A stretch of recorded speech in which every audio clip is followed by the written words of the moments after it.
CeeLo Productions presents Backstage Access. I'm your co-host, Scott Lowe. And I'm your co-host, Tony Gonzalez.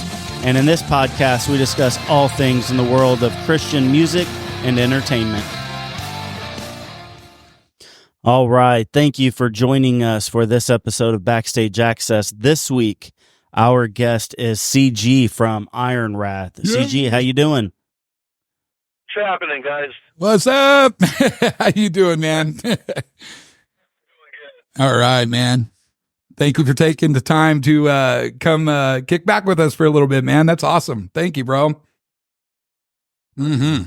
Yeah, thank you so much. We really, really appreciate you hanging out with us for a little bit and allowing us to know a little bit more about you and about the band. So Right. we're excited. Yeah, we tried to hook up on eHarmony, but that wasn't working. There you go, man. Oh, that's good. So for people that are listening who maybe they haven't had a chance to check out your guys' music, can you just kind of share with us a little bit of kind of your personal story and then just kind of transition that into how the band came about? Right. Yeah, sure. We'll make it short and sweet. CG Reich, I'm the drummer. I'm also one of the founding members of IronWrath. I'm also the creative director and music producer behind the band.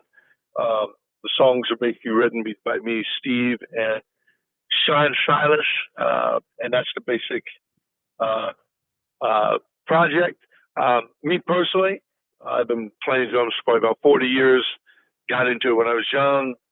Told by everybody I wasn't worth my grain of salt. Shouldn't be playing music. Nobody believed in me. I didn't listen. Made it happen on my own. A lot of hard work and everything else, and became a successful touring musician that played with Ambrosia. I played with Benessi. I played with Kevin Littau, T.A. West, a bunch of different people, and as well as had a successful solo project on PBS. And mostly on percussion. Echoes of Silence, which aired for years on PBS, and we toured that. I headlined Vegas, blah, blah, blah. A lot of good stuff. Very fortunate. Also, well-known in drumming world choreography. I've choreographed drums for the NFL, Pixar, Walt Disney Company, HP Computer, a lot of tours and stuff like that. I also got my hand in designing Vegas type shows and stuff like that. So anyways, I'm kind of a multi-faceted cat, but I guess that's when you're as old as dirt, with the territory. But that's pretty much the story getting up to now, musically, briefly. And then the band, we originally formed from a band called Holy Right back in 1986. I was the last member to come in and replace the former drummer. And we had an album called Stand As One, I think. And, we had, I won't throw anybody under the bus, but there were a certain individual that just didn't, he was really steering the project. Back then I was just a drummer. I wasn't the same guy I am now. And really just took us in the wrong direction and lacked a lot of integrity and a lot of, when your words and your actions don't match, I think it's a recipe for disappointment and, leading people the wrong way. So, 1988, we decided to change that. We dumped the singer and we started IronWrath. And the name basically came about, a bunch of names in the hat, but the basic meaning was iron is a metal for war, and wrath is our anger, towards sin and the tyranny of the world. So IronWrath. And so we project it was much more progressive, more in that day, more of a Queensryche, pre-Dream Theater-ish type project. It was really good. Nice. The production wasn't so good. It didn't be called The Stranger or called Circle of Iron. It was a demo tape, and we were going to use to shop ourselves. We never did, but the one song got on a Regency album called Underground Metal 2, and that's out there. And of course, that mix is not so good. My timing on drums, forgive me, it's very horrendous. And the song is 9 minutes long. Wow. We've learned a lot since then, but the band basically dispersed in 1990, not for any negative reasons, just life. And I went on to pursue being a record producer and studying under Paul Tucker, who worked with the Jacksons and Anita Baker. Oh, wow. And Sean went on to work with many different metal acts. Steve had different plans, and we all went on through our lives and always kept in touch, especially me and Sean. And it wasn't until about 2017-ish, a guy from Europe was trying to, influence us to redo the album. And that we never did. Master Storyteller. I've never had an album out. And we, there was no way, because I had a successful solo career. I was playing venues. I was selling out venues. Wow. Don't need to come back to heavy metal and, work with the band. It didn't make sense, Right. That's how I made a living, is playing music and original music on top of it. Wow. Okay. Then, but God had other plans and financially put me into kind of a tourniquet to where I couldn't breathe. The guy put up some money for us to do it. It wasn't very much. It's definitely not even close enough to make an album, but it was, it would definitely get my head out, keep me from losing my house at the moment. So I said, we'll do it. And then we started on it, got about seven songs in, and it was just, financially, I was too hurt to even breathe, man. Let's go down the road of the money we needed to continue, because 5,000 wasn't enough. But kept doing work. 2020 God changed everything financially for us. So rebuilt the studio, everything. Started working on Master Storyteller. We got Steve in the band. We went through it, and then through the process. Middle way through, we decided to put a video out called Freedom, just to give people a taste, to let them know, what we were going to be doing. And in the midst of that, I think God really spoke to me and Sean in particular about the style. It's like we never really had a legacy. Why try to write songs that sound 1980 when it's 2020? Mm-hmm. I never left the music industry, and neither did Sean. And so it's like, why are we trying to write stuff in the past? Why don't we take some of the songs we never made the album, let's make them sound modern, and let's write some new songs, put them on the album. Let's not write a song from the past. It sounded like a nostalgic band, because we don't have a legacy. If Stryper came out and started sounding like Five Finger Death Punch, some people might think that's cool, but they'd probably lose most of their fans, right, because Stryper is known for what Stryper does. Right. It's the same with cars. You take a BMW and make it look like, a Volkswagen or something else that may be cool under that brand, but it's not, what BMW people are used to. You're breaking that brand legacy, and it could severely hurt you. Right. So for us, we didn't have that. So it's like, let's do it, but let's always keep one foot in the past. So it feels like if metal would have progressed without all the formulas and all the way that it went. I'm not talking about different genres like metalcore or death metal, beatdown music. I'm not talking about those. Those are just subgenres. But metal itself, it kind of died off. And if it would have kept going, what would it sound like? It would still have guitar solos. It would still have, more of an organic feel than this formula. Something that sounds like you made it on a computer. You listen to Marilyn Manson. Not like you should be listening to Manson, but his music's very, it sounds like you made it on a computer. It sounds produced. Yeah. Same with Papa Roach. Great band, writes some really good stuff, but it sounds produced. It doesn't sound like a band. It sounds like like a factory made it. Right. And which is, because it's partially true. I mean, they're playing on the album somewhat, but it's really manufactured. And so we wanted to make sure, more like a Dream Theater, which we are nothing like, because those guys are absolutely amazing. But something that was more organic. It felt like what you used to listen to, but yet the rules and the trends that you hear in modern music would really be what we're building on. And that was kind of brings us to where we are right now. So, and the album's out. Came out in 2023. Got album of the year, a couple places, which were fantastic. We got definitely a lot of film awards, and and it was everything we hoped for.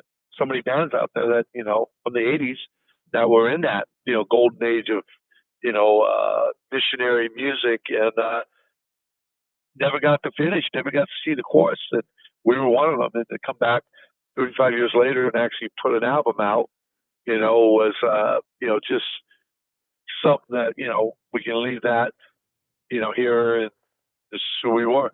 Even though it's more modern. So it was a big accomplishment for us. And on top of that, there's start there's a whole other story. But that's kind of how we got to here, and personally as well as other bands. Awesome. Wow, that's really cool. So what was it? I know you had done the Master Storyteller. I know you had done the album, but from what I had seen, it seems that you guys are just really, really big into not just music, but like almost creating like a cinematic experience. Like it's beyond just music. I mean, you guys get really into like the theatrical and all that. Like, what was the motivation behind that? Well, yeah, that's a great question. Nobody ever went to hear a show. You go to see a show. And a lot of bands, I think, forget that, or don't put the amount of passion they put into their music into the show aspect. And that means more than, wearing a clean pair of spandex. You need a world. IronWrath's not trying to sell you, a hit song and a cool concert. We're trying to sell you an experience. We're trying to sell you, a lucid dream world that will take you somewhere. Like when you go to cinema, and you watch a great film that you come out and you feel like you went somewhere, and you feel uplifted, or you feel, intrigued by the story, or it was thought provoking, etc. And so IronWrath, iconic bands like Pink Floyd, Peter Gabriel, Tool, even the Who from back in the day, Electric Light Orchestra. These bands, they really believe that their music could change the world. I don't know where along the path we forgot, that incentive, that drive, that music meant something. Your artwork meant something. And it became more of, what does a focus group say? And, what can we afford? Or who cares, man? It's all about my guitar tone or my drumming. It got lost along the way, but back then they believed music could change the world. They believed music could impact the generation. It did. It did. Yeah. I would just say we sit on the shoulders of giants, and in that respect, we're very old. We think that if you come to see IronWrath, we want to take you on a journey, more than just a concert. We want to make it an experience that will move you. That will be something that you'll talk about hopefully for decades to come. I mean, that's a tall order, but that is really what we're trying to architect at this level. Right. And so, with that said, my background is also a film director. I got into that about 20 years ago, 2 decades ago. Studied with a guy by the name of John Madulovic from Showtime, who worked on Ray Donovan, Californication. Wow, man, that's awesome. Well, it's very fortunate for me to shut up and learn. Right. He really took me under his wing on the set, and whether it was Showtime or PBS or different stuff, that showed me the ropes. And I also stayed with a guy by the name of Bruce Markey, who was at the time the head of all post-production for Marvel films, Span or Age of Ultron or Captain America. That's what he did. So I've been very fortunate to learn from a lot of people. With that said, I've been a filmmaker for 20 years. Sean's also very much in the film, but in a different way, more the building sets and animatronics and all that stuff. So for us, we wanted to create a film that was actually a 17 films that join together that basically tell a story, that basically take you from point A to point B and put you in the middle, of the world we live in and question, the status quo of what's going on around us, and make it, more of a lucid approach, kind of like Roger Waters does with The Wall. And so with our music, our performance, and the story and the visuals, it becomes a show, much more than just a simple concert. Not that there's anything wrong with I just watched last night on Netflix, Talking Heads. It makes no sense.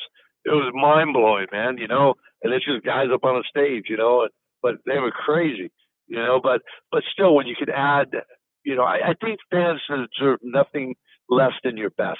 Mm-hmm. I think God deserves nothing less than your best, and I think you need to, you need to earn people's respect. You need to earn their ticket money. You need to give them what they paid for, right. And sell them something more than just, hearing your songs live. Give them an experience. So yeah, that's very much our MO, and that particular part of our show is called IronWrath Master Storyteller, which is the cinematic music odyssey that we have. Wow. Enjoy. So, yeah. That's impressive, Yeah, bro. Wow. That's really cool. Yeah, I loved what you're talking about, how just putting together an experience. I love, like you said, like bringing, like, people who bring energy, people who create an experience, and right. There's so many. I mean, you got like Alice Cooper and Led Zeppelin, The Who, the Rolling Stones. I mean, those guys. All of those guys were creating exactly what he was saying, an experience. Yeah. I mean, you think about, if you ever seen The Song Remains the Same from Led Zeppelin, man, what an experience, dude. I would have gave my right arm to be at that concert, dude, That's it. Well, you would have gave your right arm. Right. Floyd the Wall, the original. There you go. 21 shows. Yeah. The guitarist, man, he's been to Cal Jam. He's been to a bunch of concerts that he will talk about. I never got to see. Right. Right. And I'll never get to see it because it's in the past. Yeah. But they created moments. They created something special. Mm-hmm. And that's, I'm hoping that moving forward that people learn, just when you go to a concert, put your cell phone away. Right. And capture the moment, because that moment is for you. Right. For nobody else. Yeah, exactly. Yeah. Go on and talk about it. And so people go, I wish I was there. Right. Yeah, that's so cool that, that's your goal, is to capture that. That's really cool. There's some bands out there like Godsmack. They're one, Sully, man, is big on giving, you're paying for a show, so I'm going to give you top dog show. Exactly. And that guy rots, bro.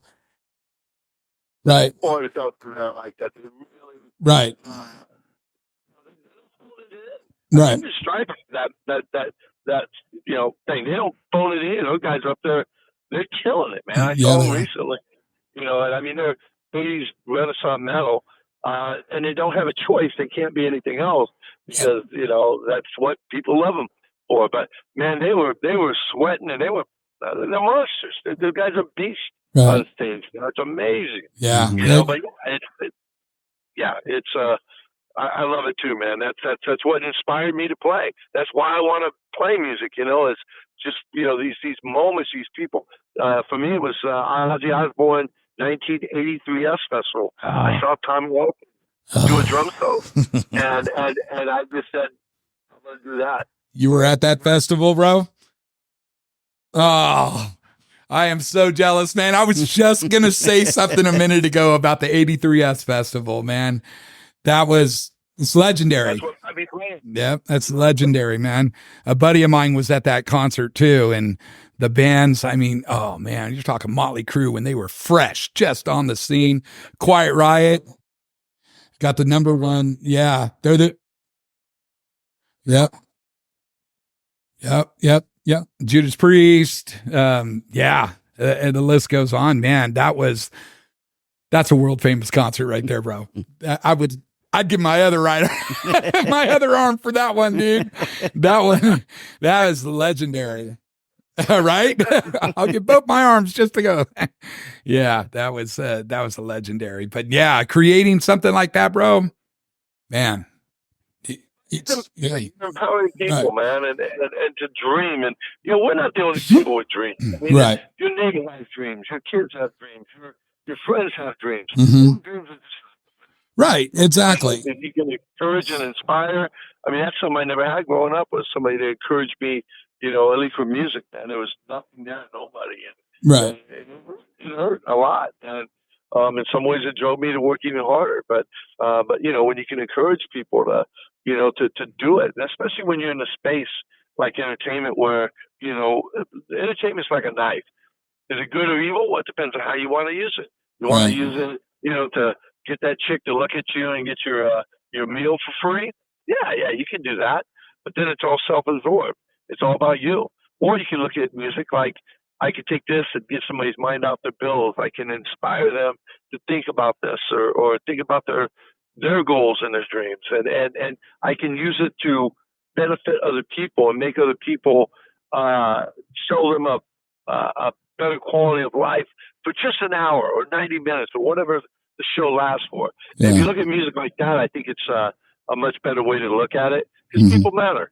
Yeah. People matter a lot, and especially if you're taking their money. If you're taking their money, man, for a ticket, man, give it to them. Give them everything you got, and do what you got to do. And I get it, man. Money's tied to a lot of things. Like, you can be creative as much as you want in your head or on a piece of paper, but to put that stuff in real life, it takes a lot, but still, it's just, if you beat away at it and you work hard, even just look at somebody in the eyes from a stage and smiling. When people come to the show, if you acknowledge them, and make them feel like this is their night, because it is. Yeah. Yeah, it's important. And then, God, for God's sakes, we're just monkeys up here, man. Right. It's about the fans, man, and giving them experience.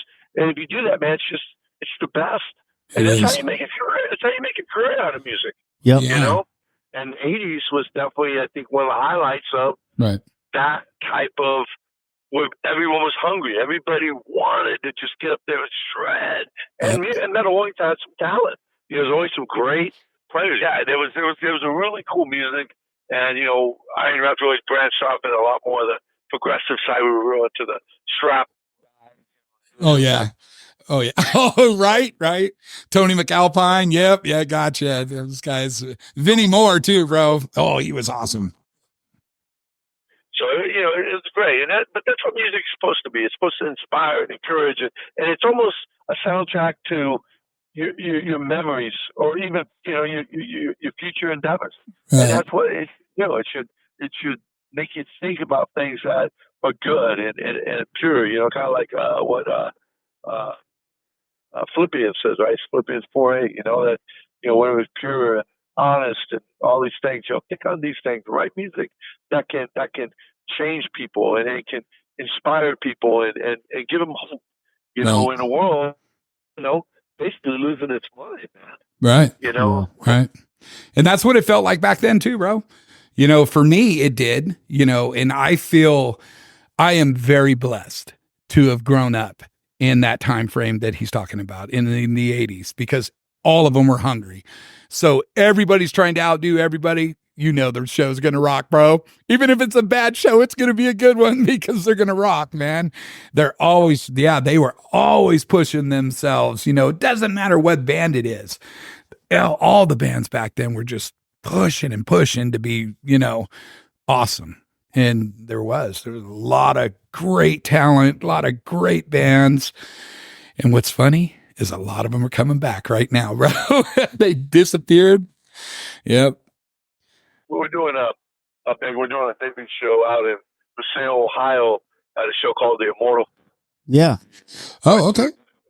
There's a couple bands haven't played in years that are going to be there. We're one of them, but nice. Okay. The other is Ken Templin from Shout.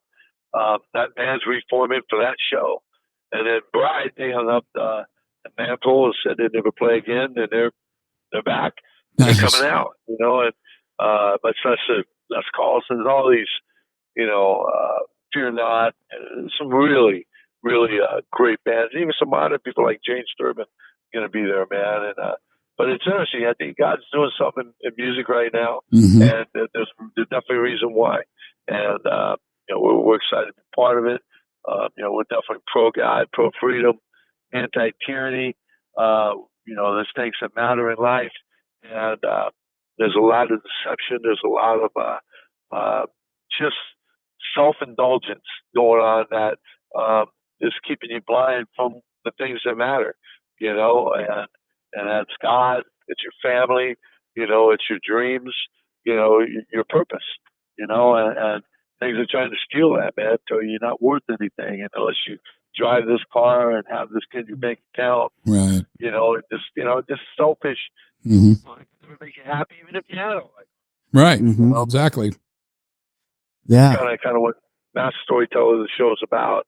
It's very patriotic, but it's very really questions the world we live in and the government and decisions we make. And will eventually catch up to us. And also, what does life beyond the grave? Where are you putting your hope? Where are you putting, your trust? Mm-hmm. Is it in your hands? Is it in your bank account? Is it in your job?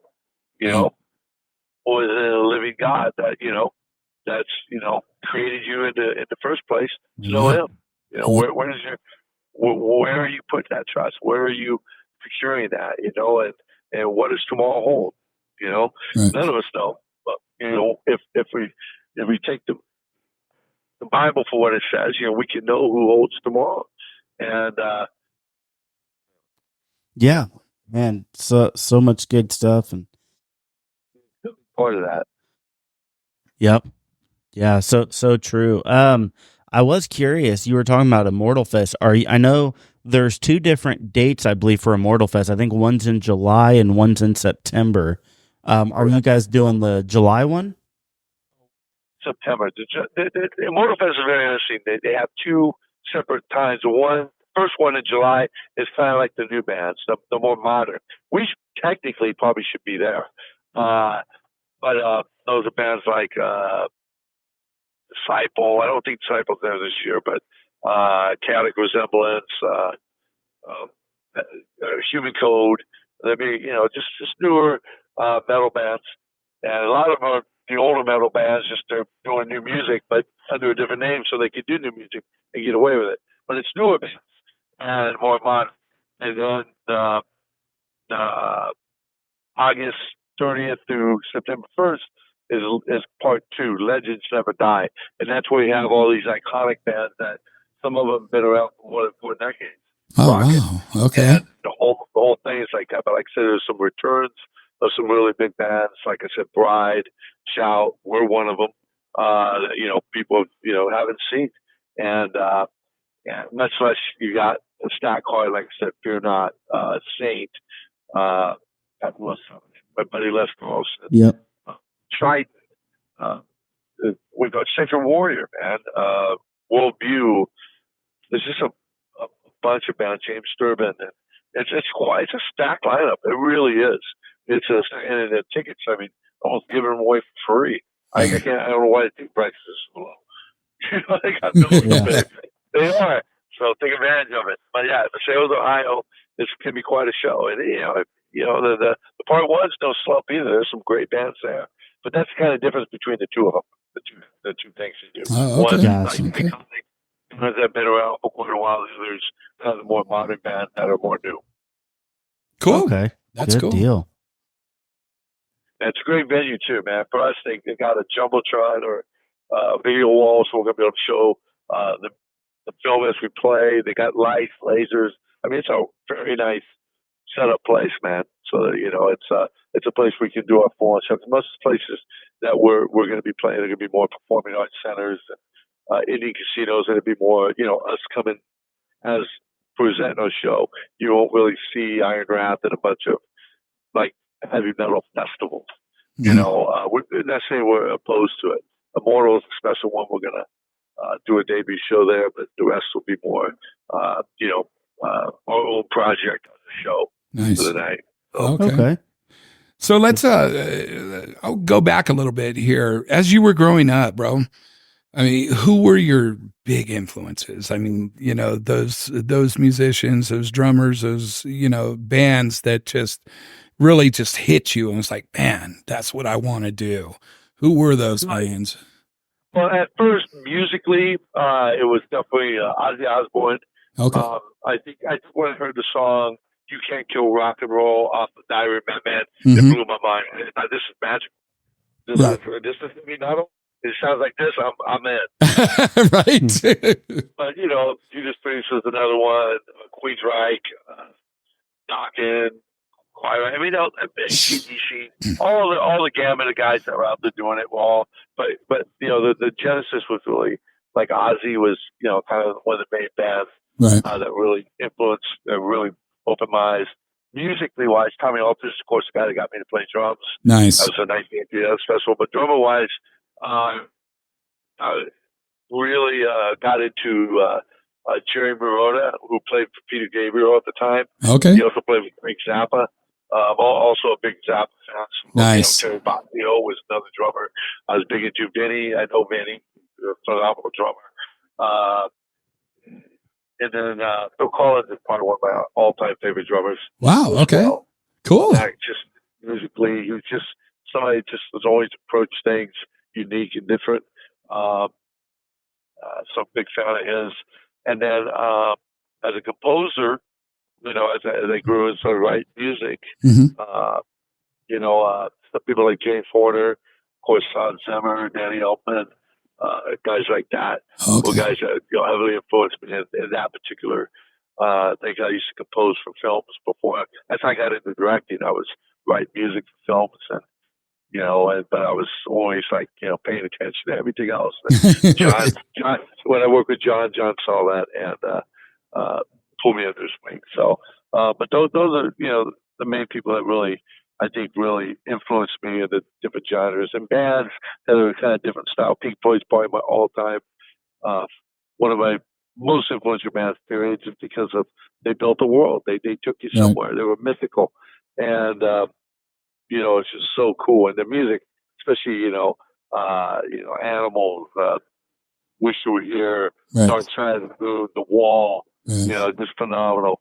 And then I would also say Peter Gabriel, you know, from Security, No Control, you know, all the way through Us, you know, all those albums are just something else. And the tour, Sick of World Live, and I mean, it was an event. It was something else. Yeah. And then there's so many other artists that, you know, I thought were unique. I mean, I thought Seal had something going on there for a little while. Bands like Enigma, I dug that. You know, a lot of different artists for different reasons. Nice. Metal-wise, you know, was always, you know, as I graduated out of the Ozzy, it was definitely Maiden. Maiden were the boys, right? Back in the day. Right. They weren't playing games, man. They run around. Giant head. Right. Yeah, it was phenomenal. Those guys were awesome. I'm actually these days. Oh, wow. And, okay.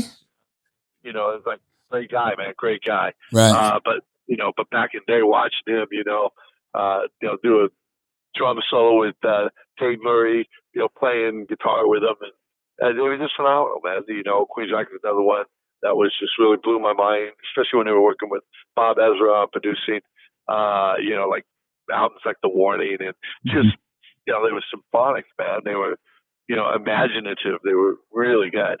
And so, you know, those are bands that, you know, I like. And but being a record producer and all that, I kind of like live a little bit different life. I need to keep my ears fresh.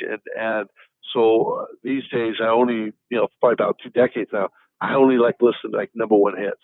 It doesn't even matter what style of music is. I only listen to stuff that is top on the charts. And I got the principle from like people that check money. And when you work like the Mint or stuff like that, the way they check, they teach you to learn about counterfeit money is to never let you touch counterfeit money.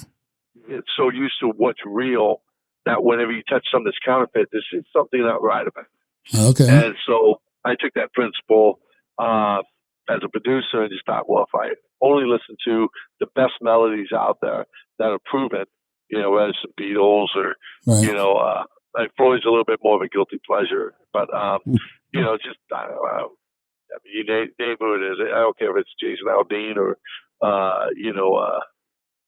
Hall and Oates for that matter. Whatever. But if you get used to just great melodies and great vocal lines, then when you write something that's mediocre or sucks, you can kind of tell. If you're honest with yourself, you go, yeah, you know what, I know what I'm going for, but man, that sucks. You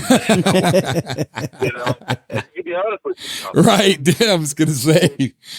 Working with another artist, I can kind of, hear what needs to be there, what doesn't need to be there, and kind of sculpt the thing. So musically, my diet of music always consists of that. All my EQs are flat, everything, because I got to have my ears and everything. I keep them trained so that when I'm in the recording studio, I can make proper decisions and not be influenced by my own self-indulgence. Nice. I want to be true to what's real. Wow, that's awesome, bro. Very impressive. Very, very impressive. I love it that you mentioned Diary of a Madman, because those first two albums, man, from Oz they're legendary, man. Though I can't say enough about them. It's just I can think of every song on both of those albums, the first two, and just, man, just so amazing. Randy Rhoads was such an influence on me, even though I was a drummer. Just because, remember, music is such choices. Right. Why you need to go this and do that? I mean, it's all a series of choices. Mm-hmm. Randy Rhoads was such an influence on me, even back in IronWrath. And Holy Right, my drum set was polka dotted. Mm-hmm. And I was out there as polka dotted. Flying V, yeah, gotcha. So cool. Timpanis. I had like a 51-piece drum set back then, but they had polka dots, and that was because of Randy Rhoads, Nice. And I had a bunch of bootleg tapes from, I don't remember where I got them from, man, but they used to do these like live radio events, and I got my hands at Boonsville something. I don't remember that, but I had all kinds of bootleg tapes of Randy Rhoads and Tommy Aldridge, and even playing the Sunset Strip back in the day. A lot of those places had like bootlegs of Van Halen and all those bands. Right. Heck yeah. With the engineer, they're like, come here, show you something. Check this out, this Van Halen. Yeah. So freaking out. Right? That's the cool stuff, man. And, it's funny. Some of that stuff is actually surfacing nowadays. You can find it on the net. I found some stuff about Randy, like recordings of him doing guitar lessons, man. And just, it's cool to listen to him talk, because he was so passionate about, music, but so passionate about guitar. And that stuff starting to come to surface. I'm like, where the heck was this stuff back in '86, man, when I needed it? But yeah. My guitarist is heavily influenced by Randy Rhoads as well, John Sykes and Alpine. He's got a bunch of people in there. Eddie, of course, Eddie Van Halen. Yeah. And same with Steve, the other guitarist. We're all, Randy Rhoads fans. Lynch is in that group. Oh, yeah. Yeah. Steve Vai. Yeah. Oh, buys, yeah. Right. I almost cried when I seen him, bro. I was like, oh my goodness, man. You thought he was happy, dude. Come on, man. Right. Yeah. Well, when I seen him, it was with David Lee Roth. So him and Billy Sheehan were right there, man. And it was just crazy when they were trading off. I was like, what? Yeah. I'll never forget that show. That was amazing, man. Yeah. Good stuff, man. Right on, man. That's so awesome, bro. I mean, very impressive. Yeah. Very impressive what you're doing and what you've done, man. Yeah. Man, I love just talking to you, CG, and hearing your passion for music and the love that you have, man. Just the appreciation that you have for the fans is just something that you just don't hear from people anymore, man. And I really appreciate you doing this. I really don't want this interview to end, but but man, we greatly appreciate you sharing your heart and sharing your passion, and man, just giving us so much, man. This was really, really enjoyable.